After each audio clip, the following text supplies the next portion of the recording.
Olá, estamos iniciando o segundo Beauty e Business, falando hoje então sobre vinhos, com os magos, né, do mundo dos vinhos, no mínimo aí do sul do Brasil, né, o Vitor e a Neide, que são especialistas aí, que são autoridades no mundo dos vinhos.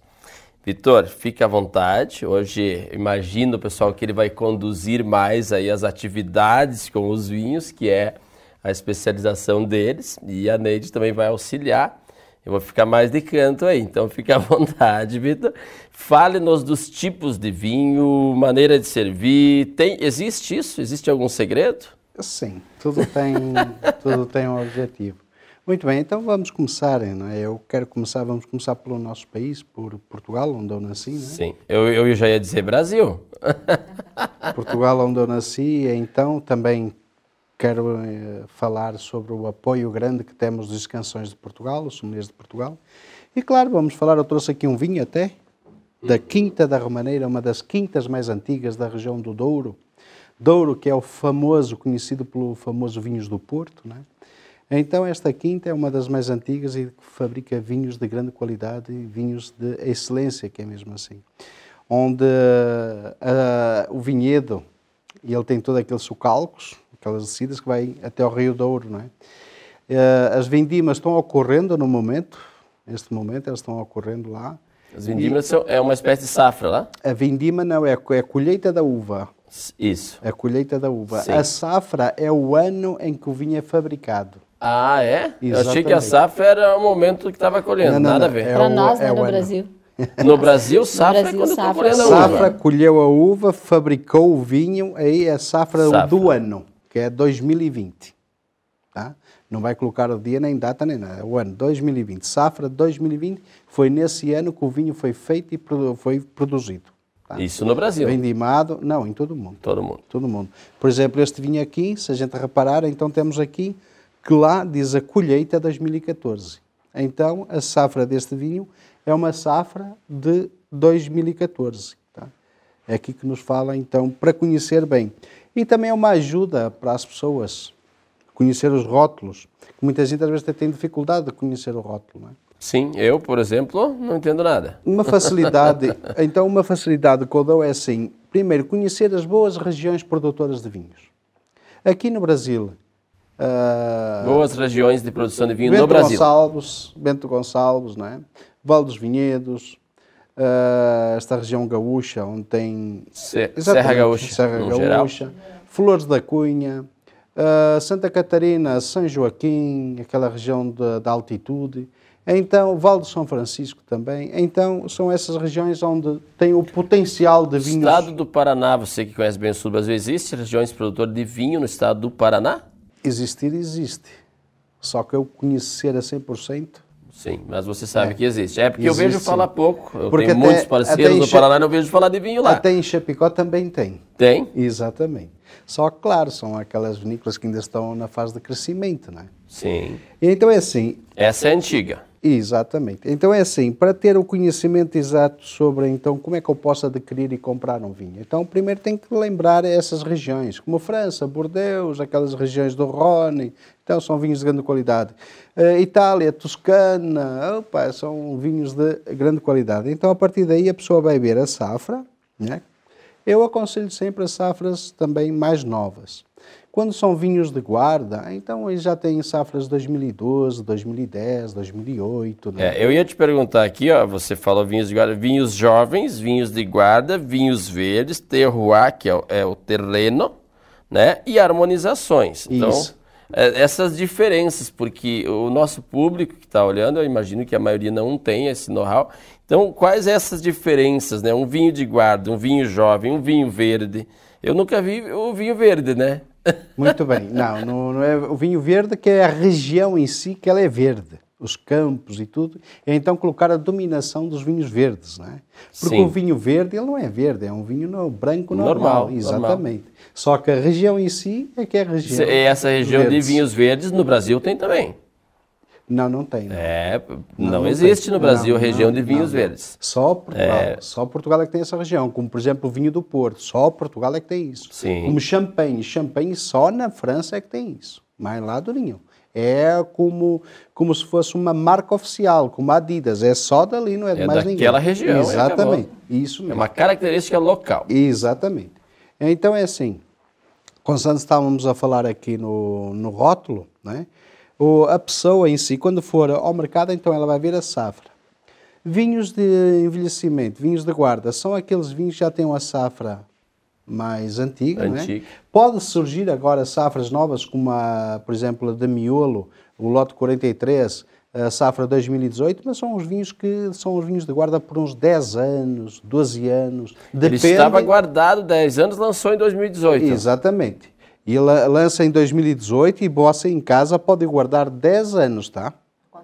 É ao contrário. Foi colhida a safra, foi feita agora e foi guardado na adega 2 anos, por exemplo, não é? Vamos imaginar, eu fiz as vindimas em 2016.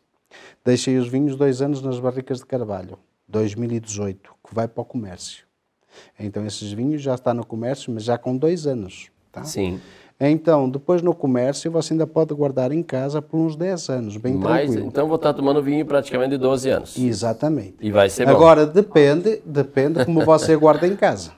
Ah, tem isso? Também tem o porquê. Tem que ser aquela adega lá, que tem a temperatura. Exatamente, uma adega com boa temperatura. Não é largar em cima da geladeira, dali 20 anos ir lá tomar, achar que tá tudo certo, gente. É a adega. E também não é qualquer vinho, né? Ah, que é de guarda. Eu já passei por esse desconforto de abrir um vinho e não tá bom. Tá estragado, lá, sei lá, talvez de 2, 3 anos, né? Pode acontecer, mesmo não até, era de guarda. Mesmo até alguns vinhos de guarda pode acontecer isso, né? De 100, um pode ter defeito, né? Então, os vinhos jovens, o que é os vinhos jovens? Os vinhos jovens foram aqueles que foram fabricados no momento. Por exemplo, safra 2020, a gente já está tomando uma safra 2020, então já é considerado um vinho jovem, né? Um vinho de agora. Foi fabricado agora, mas ele é fabricado agora para tomar agora, não é para guardar, não é um vinho de guarda. É um vinho para uns 5 anos, 5, 6 anos, depende. Então ele é jovem porque ele é jovem e porque talvez ele não seja ideal para guardar. Depende da região, como eu falei há bocado, de onde é que ele é. Muito show, essas dúvidas aí. Para você que está entrando agora aí no seu Instagram, nas suas redes sociais ou até nas televisões, TVS Play ou TV Erechim, hoje um programa especial falando sobre vinho, para você que é um amante do vinho, ou até mesmo você que talvez não gosta muito, hoje nós temos um conteúdo especial falando sobre essa bebida tão top, tão diferenciada e com uma série de qualidades e particularidades. Hoje com o Vitor então, e a Neide aqui trazendo esse conteúdo, nós vamos entrar falando sobre as regiões, algumas regiões, né, produtivas, né, Vitor, de vinhos, é isso? Exatamente. Então, temos as famosas regiões em Portugal, dos vinhos verdes, e também a região do Douro, não é? O Alentejo. Na Espanha também temos excelentes vinhos, como o Tempranillo, que é uma casta, uma uva muito boa e muito apreciada. Tempranillo. Para quem é daqui do Brasil e gosta de uma boa feijoada, ela harmoniza perfeitamente com o vinho Tempranillo.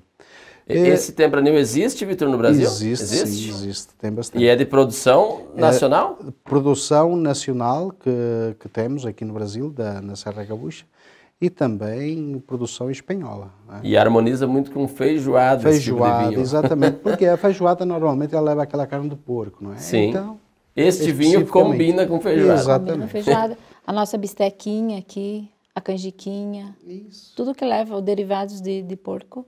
Uma comida um pouquinho mais fortinha, mais pesadinha, com porco, com suíno, combina com esse vinho. Top. É Tempranillo. Tempranillo. Não tinha visto falar ainda, mas eu vou anotar depois ali para mim procurar. E depois temos então a França, não é, com excelentes vinhos de qualidade, aqueles famosos vinhos de guarda, que é da região de Bordeaux. Famosos também vinhos de guarda da região do Rhône, onde vai até a parte dos vinhos Chasselas, que são os vinhos brancos excelentes da Suíça. Tá? A Itália também com os famosos Chianti, famosos Multipulciano d'Ambroso. Nós falamos antes, Vitor, sobre história, né? Entramos no tema história. Cada garrafa, uma história, né, gente? Uma história, é isso. Não existe nenhum país que se destaque mais em vinho. Vejo agora, você falou de vários. O vinho é uma bebida excelente de N países, né? Isso. O próprio Brasil, todos têm uma particularidade num vinho. Exatamente. É por isso que, como eu estava a dizer, é como os famosos vinhos italianos. Então, todos esses países são países bem conhecidos no mundo do vinho, não é? E aqui, o Brasil, a África do Sul, a Argentina, o Chile, é um novo mundo nos vinhos. Porque tem o velho mundo, que é Portugal, Espanha, Itália, França. Tudo isso da Europa é o velho mundo. São países mais antigos na produção de vinho. Produção de e vinho. Nós somos mais novos nessa cultura. Exatamente. Mas eu tenho aqui uma surpresa, quero-te oferecer aqui um presente. Sim. Que é assim, eu como defensor e defendo muito os vinhos do Brasil. Por quê? Porque toda a gente devia ter em casa um vinho brasileiro para tomar e apreciar e dar valor ao vinho do Brasil, porque ele é muito bom. Tá? Eu vou-te oferecer aqui a cartilha dos vinhos do Brasil, onde aqui tem toda a história de vinho brasileiro, tá? E todos, de vários agricultores aqui que falam, os vinhedos de Pinto Bandeira, onde estão os famosos espumantes, considerados a champanhe do Brasil. Cartilha de vinhos do Brasil. Isso aonde mesmo. Que o nosso público consegue esse material? Não Victor? consegue, só não em curso. consegue. Isso. Se eu fizer um workshop com você, eu vou conseguir uma cartilha para me entender mais de vinhos, é isso? Exatamente. Não é ir lá e comprar, não isso, existe. Porque era assim, antes funcionava a Ibravin. A Ibravin Sim. já não funciona mais e colocaram em outro programa do governo, não é? Então isso era uma cartilha que eles nos ofereciam nos cursos. E nós, como a nossa empresa dava vários eventos e vários cursos falando dos vinhos do Brasil, então nós pedimos o apoio e eles nos mandaram umas cartilhas para oferecer nos cursos. Sim. Não é? Tudo gratuitamente, que era para as pessoas terem o conhecimento exato dos vinhos brasileiros. O Brasil, há 10 anos para cá, e se repararmos bem, ele ficou em 5º lugar do mundo dos melhores moscatéis. Pois é, essa informação nós não tínhamos. Então, se está no 5º lugar do mundo, a gente vai para a Europa, para Portugal, para a Espanha, para a França, trazem várias medalhas de ouro, de prata, de bronze. Então, quer-se dizer que os vinhos do Brasil, eles têm competência para competir com os outros vinhos internacionais. Portanto, a qualidade, então, não é aquela qualidade que o próprio brasileiro pensa. Ah, não, vou tomar um vinho chileno. Toma o vinho do Brasil, aprecia, dá valor ao vinho da casa. É isso que eu digo e incentivo a todos. Existe muito vinho bom no Brasil, então. Exatamente, é por isso que eu digo assim, quando está em Portugal, será que você vai tomar um vinho chileno? Logicamente que não, porque lá eles não dão. Então você vai ter que tomar um vinho português. Então aqui no Brasil faz a mesma coisa, tem vinho brasileiro, toma vinho do Brasil. Então, Victor, você conhece a Serra Gaúcha? E isso essa visão que você tem é uma visão de cultura que eu diria que bastante do povo italiano, né, e que nós temos muito assistindo nós na Serra. Eu vejo que o povo italiano tem exatamente esta visão. Ele valoriza o vinho local, ele valoriza o embutido local, ele valoriza o queijo local. Mas isso é como você acabou de falar. Isso é uma visão, de certa forma, do povo europeu, do povo italiano. O brasileiro, nós falando agora, tem essa deficiência. Eu digo que é uma deficiência. Parece que o que vem de fora é melhor.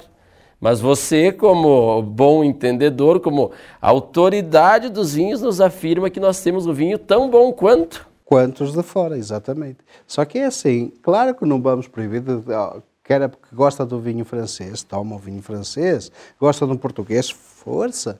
Mas também, claro, apreciar e dar valor ao vinho da casa, ao vinho nacional. Porque são de excelente qualidade. É excelente qualidade. O vinho do Brasil está de parabéns. Victor, então, existe uma maneira correta de abrir, de servir, de apreciar? Existe uma espécie de movimento, de ritual correto ou abre de qualquer forma e serve de qualquer forma? Muito bem, vamos lá então.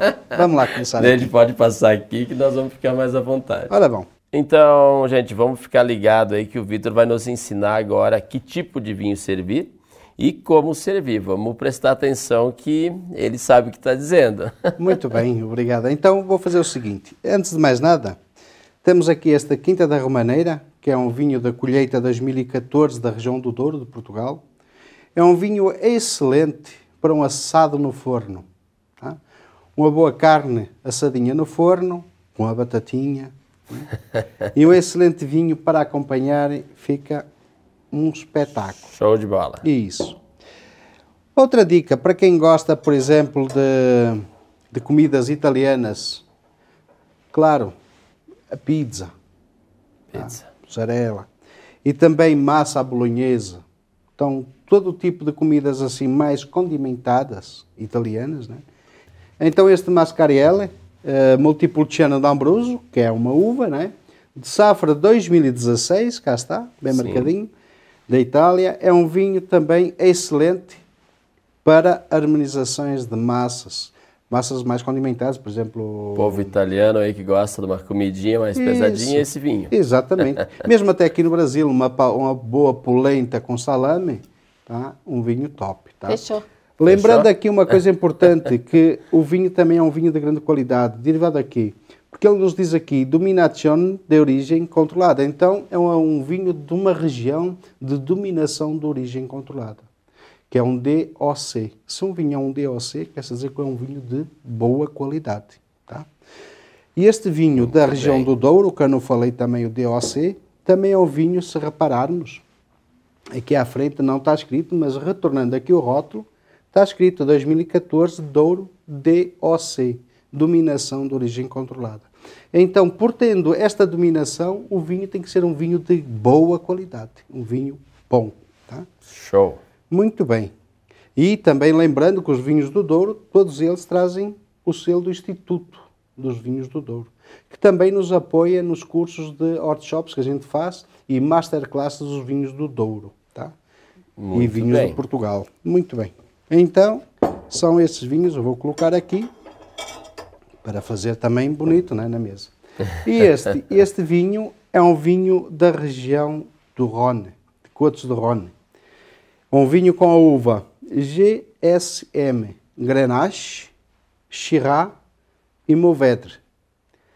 Este é um vinho que o normal dele vai até aí um tempo de uns 10 anos. Tá? Ele dura até 10 anos, guardadinho certo. Guardadinho, bem tranquilo. Eu considero este vinho um vinho de guarda e a um preço também excelente, top, bem acessível. Isso.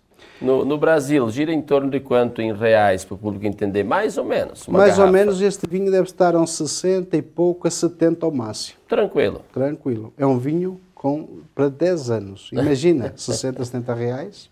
É um investimento. Comprar hoje bom. E guardar por 10 anos. É, mas não precisa. Mal compra, é melhor chegar a casa e beber bem tranquilo. Né? Então é assim, vamos apreciar então este vinho. E este vinho, para quem gosta de fazer, por exemplo, tartiflette. Vamos começar pela França. Né? Tartiflette o que é? É muito simples. É umas batatas, tá? À rodela. Sim. Com queijo por cima. A Neide até pode explicar melhor. Explica lá melhor, Neide. Batatas em rodelas com queijo? Batatas em rodelas, tu cozinha ela meio al dente. Frita o bacon separado numa outra frigideira. Deixa a quantidade de gordura que você acha necessário. Bacon, né, fritinho, cebola. E aí coloca as rodelas de batata e dá aquela leve dourada nela para terminar um pouquinho do cozimento. Aí depois você vai montar. Coloca numa travessa, né, as batatas com aquele bacon e cebola. E aí põe um queijo bom que derreta. Pode ser um queijo da Serra Gaúcha aí dos amigos italianos? Pode, geralmente é o queijo... Aqui no Brasil o outro lado usava da Serra, né? Isso. E aqui a gente tem outro queijo, um amarelinho no mercado, não sei como que chama o nome dele. Mas ele derrete bem. Aí tu leva pro forno, ele fica assim, todo derretido. Então aquele aroma do bacon, a cebola, a batata e o queijo com esse combina com este vinho. Exatamente. Casa perfeitamente. Porque o queijo fica todo derretido em cima. Porque é umas comidas... Porque na França eles comem bastante comida gordurosa. Ah, é? É.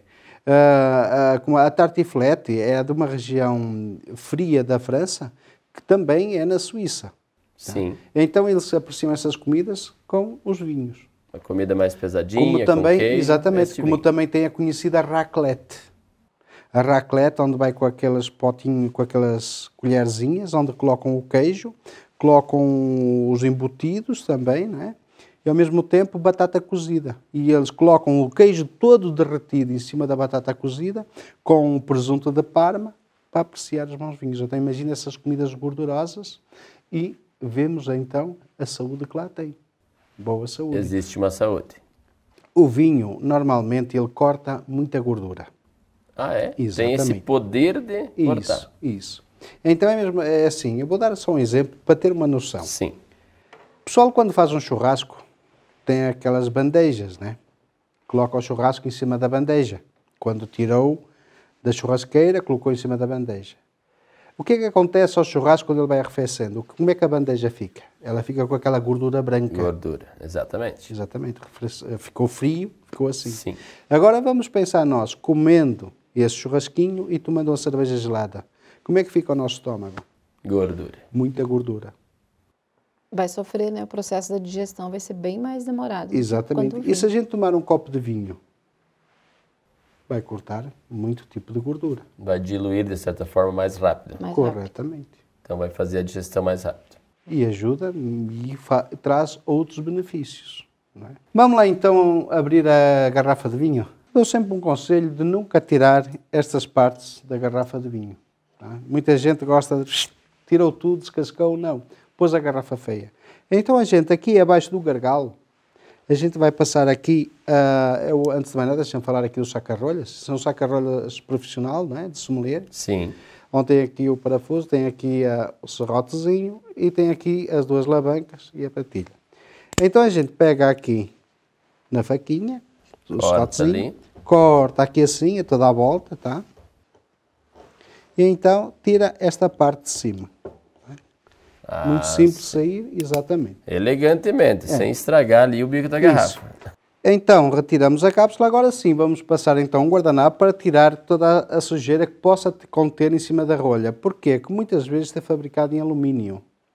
Então pode ficar aqui algumas películas de alumínio, né? Algumas coisinhas. Então o que é que a gente vai fazer? A gente vai limpar, tá? Acabou de limpar. Agora sim, vamos então pegar no saca-rolhas e colocar aqui na rolha e abrir devagar até a última parte,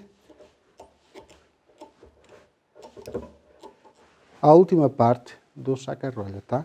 Coloca a primeira patilha, aqui assim, e segura com esta mão e, claro, e puxa para cima.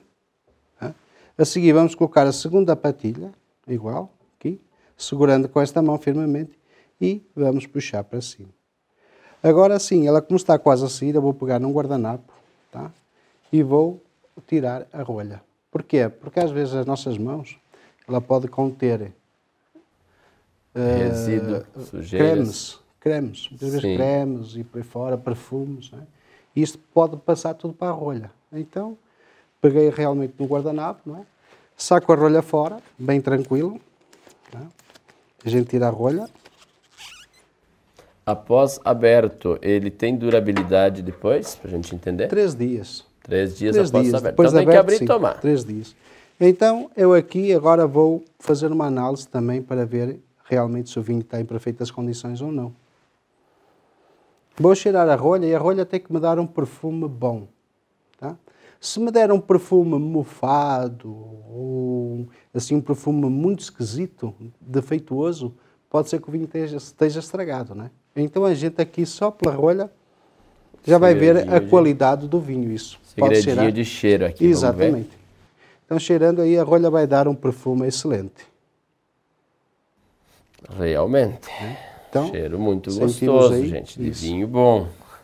Então está aqui um ponto-chave em casa para você às vezes não estragar um jantar, porque às vezes o vinho pode estar estragado. Se o vinho está estragado, imagina, as pessoas vão estar ali estar bebendo, não é? Precisa quase 3 litros de água para tirar todo o gosto do vinho. Então, imagina, é a mesma coisa que até pode ser vinagre. O vinho pode se tornar vinho acre. Então, cheira-se a rolha e viu realmente que o vinho está em perfeitas condições. Como é um vinho envelhecido, então vou acender aqui esta velinha e vou pegar num decanter para quê? Para colocar o vinho todo aqui dentro, para que o vinho não passe resíduos. Tá? Que o vinho, como ele é um vinho envelhecido, é um vinho, por exemplo, esta safra aqui é uma safra de, vamos cá ver, 2016. Então é um vinho que já tem 4 anos. O vinho foi fabricado com 4 anos. Mesmo que o vinho seja 2010, então, e como o vinho ficou aquele tempo parado, o vinho vai envelhecendo com o tempo. Então, ele vai colocando resíduos dentro da própria garrafa. Exatamente. Então, troca de recipiente. Isso. Só que é assim, os resíduos não fazem mal para a saúde, tá? Não fazem problema nenhum. Só por uma questão estética. Só que uma questão para que o copo, a taça do cliente, não fique suja com resíduos. Às vezes do fundo. Sim, pode ter já me ocorreu resíduos. isso. Exatamente. Então, para que isso não aconteça, a gente vai fazer uma decantação. Então, vamos pegar na garrafa e pego aqui no recipiente e vou então passar aqui. Com a própria luz, eu consigo ver todo o vinho que está passando aqui. Tá? E constante ele vai passando, eu vou observando que não está passando resíduo nenhum, bem tranquilo. Tá? Isto é um vinho de guarda que a gente está passando aqui para o decanter. Por causa dos resíduos. Então vou ter lá somente o vinho puro, praticamente filtrado. Quando chegar à parte dos resíduos, quando a gente vir que está chegando alguma coisinha, alguma pintinha, algum grãozinho, então a gente para de fazer esta decantação e retorna à garrafa normal. Então, chego aqui a este ponto, exatamente, e pronto. Deixo ficar aqui esta gotinha, não tem problema. E aqui está. E se for um vinho de R$300 a garrafa, pode deixar igual? Perfeita qualidade, exatamente, não tem problema nenhum. Então a gente faz aqui uma areação, né? Sim. E claro, depois coloca-se então aqui na taça. Aqui, primeiras senhoras. Primeiras damas. Isso. E depois, então, os cavalheiros. A taça pega sempre pela haste. Nunca assim. Nunca aqui? Não. Aqui? Exatamente. Aqui, gente, ó. A taça, isso. A taça pega sempre aqui pela haste, que assim aqui embaixo. Aqui embaixo. Para não alterar algo. Por quê? Porque eu se eu pegar aqui a taça com as mãos, eu quando for a fazer a análise visual do vinho, eu vou ver as minhas marcas dos dedos. E eu não consigo ver exatamente a cor do vinho. Exatamente. Porque ficam as marcas dos dedos ali colocadas. Então a gente evita de tocar nesta parte. Então corpo. Exatamente. Outra parte. Quando coloca-se assim, muitas vezes o vinho ele aquece um pouco a temperatura do nosso corpo. Então o vinho ele vai aquecendo também. Então é por isso que a gente pega, principalmente para isto, para girar o vinho. Analisando e sentindo os verdadeiros aromas que eu já vi neste vinho, que tem um aroma, um perfume. Pode tomar? Pode sim. Então a gente gira o vinho, não é? E a gente a partir exatamente, agora vai cheirando e aí tu vais sentir os aromas. Pensa em frutas. Quanto mais aproximares o nariz da taça e vai pensando nas frutas. Morango, cereja madura, pêssego. Claro que aí não tem o pêssego, mas a amora. Quanto mais tu te lembrares de frutas maduras, frutas vermelhas, mais vai-te puxar para o vinho. Se tiver assim um toque meio adocicado, então lembra-te um pouco da baunilha. Outra coisa, quando são vinhos jovens... Frutas, né? Frutas, com toda certeza lembra frutas. Muitas vezes a gente até brinca, que aroma tem? Tem aroma de vinho. Claro. Então, um ponto muito importante também, vinhos jovens, precisam de ser decantados? A maioria não. Mas se o vinho for assim um bocadinho mais ácido ou assim, e você quiser dar assim mais uma macia, pôr um vinho mais macio, mais redondo, não é? Tudo bem, aí vai colocar dentro de um decanter, dá uma decantação. Não teria uma extrema necessidade. É mais só para arear o vinho, para o vinho ficar mais macio. Porque às vezes os vinhos mais jovens são um pouco mais agressivos, tá? Um pouco mais fortinho. Exatamente. Então aí, assim que abre, a macia. Assim que abre a garrafa, ele fica mais forte. Se tu deixa ela dar uma arejada, ele sai respira um pouco. Tá então certo. É este o serviço de abertura de vinhos, tanto de vinho envelhecido para uma decantação, como de um vinho jovem para ser servido mais macio. Então, gente, finalizando aí o segundo programa da série sobre vinhos, e aí provando um bom vinho, um vinho de guarda apresentado pelo Vitor. né? E vocês podem ficar seguindo a gente, acompanhando, que nós teremos o próximo, na próxima terça, às 21h30. Até lá.